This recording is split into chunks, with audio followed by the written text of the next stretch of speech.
तर मित्रांनो, आज आपण बघणार आहोत एप्सॉन L8050 या प्रिंटरचा वायफायचा पासवर्ड कसा काढायचा. तर पहिल्यांदा आपल्याला प्रिंटर चालू करून घ्यायचा आहे. चालू केल्यानंतर हा जो स्ट्रे आहे तो बाहेर ओढायचा आहे, त्याशिवाय प्रिंटिंग येणार नाही, लक्षात घ्या. प्रिंटर चालू झाल्यानंतर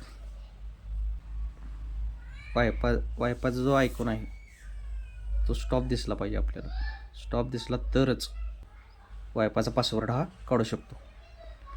हा बघा मित्रांनो, लोगो लागलेला आहे. त्यानंतर आपल्याला आय प्रिंट हे जे बटन आहे एक 5 सेकंद दाबून धरायचं आहे. जोपर्यंत प्रिंट येत नाही तोपर्यंत हे बटन दाबून धरायचं आहे.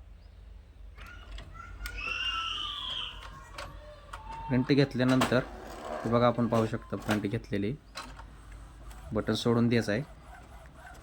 त्यानंतर वायफायचा जो पासवर्ड आहे तो याच्यावरती पूर्णपणे प्रिंट होऊन येईल. तर वायफायचा पासवर्ड कसा ओळखायचा हे पण मी सांगणार आहे या व्हिडिओमध्ये तुम्हाला.